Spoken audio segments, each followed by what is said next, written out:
ചേട്ടാ നമസ്കാരം. നമസ്കാരം. ചേട്ടാ പുതിയ വിശേഷങ്ങൾ എന്തൊക്കെയാണ്? ഫിലിമിന്റെ പുതിയ വിശേഷങ്ങൾ എന്ന് പറഞ്ഞാൽ പറയാറായിട്ടില്ല. തുടരും എല്ലാവരും അക്സെപ്റ്റ് ചെയ്തു. കൺമണി പൂവേ കണ്ണാടി പൂവേ, അതുപോലെ തന്നെ കൊണ്ടാട്ടത്തിൽ എനിക്ക് തുടക്കം കുറിക്കാനും സാധിച്ചു. അതിൻ്റെ ഒരു ഓപ്പണിംഗ് സീനില്ലാത്തവരാണ്. ഇനിയിപ്പോൾ ഒരു 3-4 പടത്തിൽ ഞാൻ പാടിയിട്ടുണ്ട്. നാളെ ഒരു റെക്കോർഡിംഗ് ഉണ്ട്. എല്ലാം ഈ കൊണ്ടാട്ടം സ്റ്റൈലിലുള്ള പാട്ടാണ് കേട്ടോ. മെലഡി ഇപ്പോൾ ഒരെണ്ണം വന്നിട്ടുണ്ട്.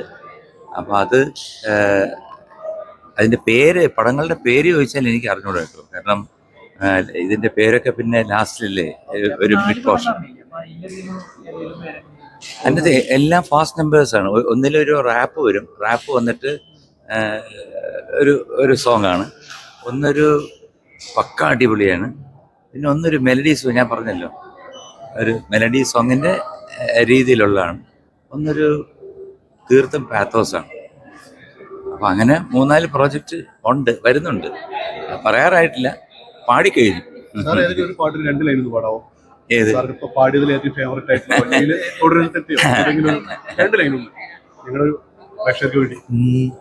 കൺമണിപ്പൂവേ കണ്ണാടിപ്പൂവേ കണിപ്പൂവേ മുറ്റമിതാകെ പോത്തു നിന്നാട്ടെ.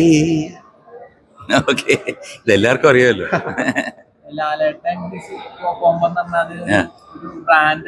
അതെ, അല്ല അതിനകത്തൊരു ചേഞ്ച് വന്ന് എനിക്ക് വളരെ ഇഷ്ടപ്പെട്ടു. കാരണം ഒരുപാട് നാളായിട്ട് നമ്മൾ കുറേ പാട്ടുകൾ കേട്ടോണ്ടിരുന്നെങ്കിലും നമ്മുടെ സംഗീത പ്രേമികൾ, കേരളത്തിലുള്ള ചെറുപ്പക്കാരായാലും മിഡിൽ ഏജ്ഡ് ആയാലും വയസ്സായിട്ടുള്ള ആൾക്കാരാണേലും, അവർക്ക് ഇപ്പോഴും ഇഷ്ടം ഈ ടൈപ്പ് ഓഫ് സോങ്സ് ആണെന്നുള്ളത് അത് തെളിയിച്ചു. അത് ജേക്സ് ബിജോയുടെ തന്നെ വേറൊരു പാട്ടുണ്ടല്ലോ ഇതിനകത്തൊന്ന്, ഏതാണ്,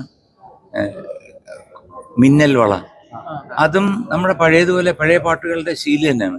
തത്തരറ്റ തത്തരാരി തിറ്റര. അത് ഇതുപോലത്തെ പാട്ട് ഒരുപാട് ഞാൻ പാടിയിട്ടുണ്ട് പണ്ട്, അറിയാമല്ലോ. കറുത്ത പെണ്ണി, അതൊക്കെ ആ ഒരു ജോണറിൽ വരുന്നതാണ്. അപ്പോൾ വീണ്ടും അങ്ങനെ ഒരു മ്യൂസിക് ലവേഴ്സിൻ്റെ ഒരു ചായ്വ് അതിനകത്തോട്ട് വന്നു. മാത്രവുമല്ല, ഇപ്പം ലാലിൻ്റെ പടം ഞാൻ കേട്ടതാണ്, എനിക്ക് അറിഞ്ഞൂടാ, തൃശ്ശൂർ എവിടെയോ ചോട്ടാ മുമ്പയോ അങ്ങനത്തെ ഏതോ ഒരു പടം റിലീസ് ചെയ്തിട്ട് അതിനകത്തുള്ള ഈ ചെട്ടികുളങ്ങര അതല്ലേ ചോട്ടാ മുമ്പേ അല്ലേ? അതെ. അപ്പോൾ അതൊക്കെ ഒരു ഭയങ്കര ഹിറ്റായെന്ന് കേട്ടു. അപ്പോൾ അത് കേട്ടപ്പോൾ ഒരു സന്തോഷം. അതെ തല, അതെ കറക്റ്റ്. അപ്പോൾ ഒരു സന്തോഷം. പിന്നെ മാത്രമല്ല, ഞാനിപ്പോൾ 1.5-2 മാസത്തോളം US-ലായിരുന്നു. ഏകദേശം 16 പ്രോഗ്രാം ഉണ്ട് ഞാനും സ്റ്റീഫൻ ദേവസിയൊക്കെ ആയിട്ട്. അവിടെ ചെല്ലുമ്പോഴും പാട്ടുകളെല്ലാം പാടുന്ന ഇതൊക്കെ തന്നെയാണ്. അതായത് എൻ്റെ അടുത്ത് ലാൽ ഈ കൊണ്ടാട്ടം പാടിക്കഴിഞ്ഞ് കേട്ട ഉടനെ പറഞ്ഞു, നമുക്കിത് ഷൂട്ട് ചെയ്യാം, പടത്തിൽ ഇൻക്ലൂഡ് ചെയ്യാൻ പറ്റുമെന്ന് നോക്കി. പക്ഷേ പറ്റുന്നില്ല, കാരണം അതിനൊരു സ്പേസ് ഇല്ല. അപ്പോൾ നമുക്കൊരു കാര്യം ചെയ്യാം, നമുക്കിത് ഷൂട്ട് ചെയ്തിട്ട് പ്രൊമോ ആയിട്ട് കൊടുക്കാമെന്ന് പറഞ്ഞു.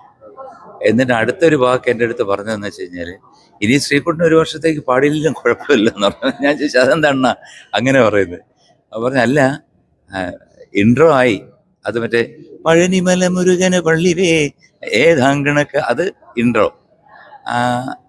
ഇൻട്രോവില് നമുക്കൊരു കാര്യം ചെയ്യാം, തിരിച്ചിടാം. അതായത് മറ്റേ ലാസ്റ്റ് സോങ് ഉണ്ടല്ലോ, വേൽമുരുക ഹരോഹര ശൂരം പടയുടെ ചെമ്പട കൊട്ടി, ക്ലൈമാക്സ് സോങ് അഴകായി ഒരുങ്ങി വന്നാൽ കൊണ്ടാട്ടം പോരെ. ഞാൻ പറഞ്ഞു, അത് പോരാ, ഇനി വരുന്ന എല്ലാ പടത്തിലും ഞാൻ പാടും എന്ന് ചുമ്മാ പറഞ്ഞു. നടക്കട്ടെ എന്ന് പറഞ്ഞു. എല്ലാം ദൈവത്തിന്റെ കയ്യിലല്ലേ. അതെ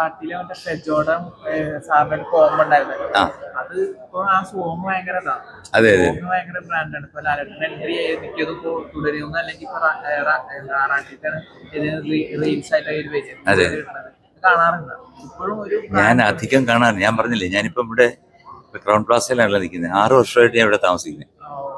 6 years ആയി. കാരണം നമ്മുടെ ടോപ്പ് സിംഗർ സീസൺ 1, 2, 3, 4, 5 ഇനിയിപ്പം അടുത്ത ഈ മാസം അത് കഴിയും. 5 കഴിഞ്ഞ് 6 തുടങ്ങുകയാണ്. അപ്പം ഞാൻ എൻ്റെ കുട്ടികളുമായിട്ടുള്ള സഹവാസമാണ് എനിക്ക് കൂടുതലും. അപ്പം ഷൂട്ടുള്ള ദിവസം ഇവിടെ താമസിക്കുന്നത്. ഒരു മാസം ഏകദേശം 14 ദിവസം ഇവിടെ കാണും. യൂസ് ചെയ്യാറുണ്ട്, പക്ഷെ എനിക്ക് അത്ര പിടുത്തമുള്ള കാര്യമല്ല. ഫേസ്ബുക്ക് ഉണ്ട്, അത് സമയം കിട്ടുമ്പോൾ നോക്കും. പക്ഷെ നമ്മൾ എന്തിട്ട് കഴിഞ്ഞാലും നേരെ തലതിരിച്ചുള്ള ഇത് വരുമ്പോഴത്തേക്ക് പിന്നെ നമുക്ക് നോക്കാനുള്ളൊരു ഇൻട്രസ്റ്റ് വരത്തില്ല. അതാണ് അതിനകത്തെ കാര്യം. ഇപ്പൊ കൂടുതൽ ആൾക്കാർക്ക് ഒരു നെഗറ്റീവ് കമന്റ്സ് ഇടുന്നതാണ് അവർക്കൊരു താല്പര്യം. നമ്മൾ ആരെക്കുറിച്ചും നെഗറ്റീവ് കമന്റ്സ് ഇടാൻ നമുക്ക് തോന്നുന്നില്ല. ഒരുപക്ഷെ ഒരു പാട്ട് കേട്ടിട്ട് അത് ശരിക്കും ഇഷ്ടപ്പെട്ടില്ലെങ്കിൽ പോലും ചുമ്മാ ഒരു തമ്പിടും. കാരണം ആ പാട്ടുകാരനെ ഇതിനെ വിഷമിപ്പിക്കുന്ന അത്ര.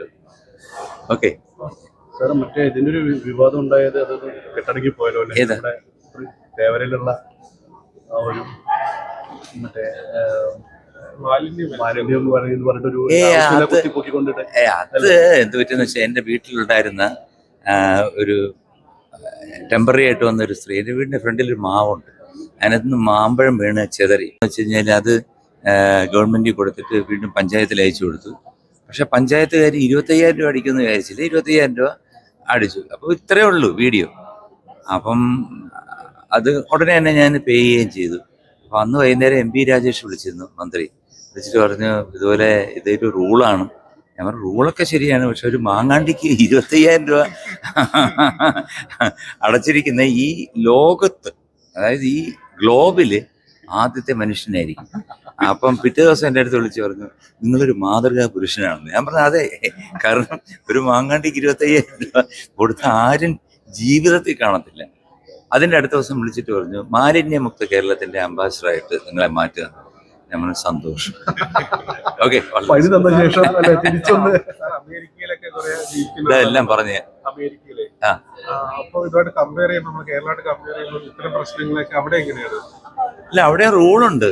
പക്ഷെ ഒരു മാങ്ങാണ്ടിക്ക് 25,000 രൂപ ഒന്നുമില്ല. കൂടി പോയി കഴിഞ്ഞാൽ ഒരു $100 വെച്ചോണം. അതെ. Okay sir, thank you so much.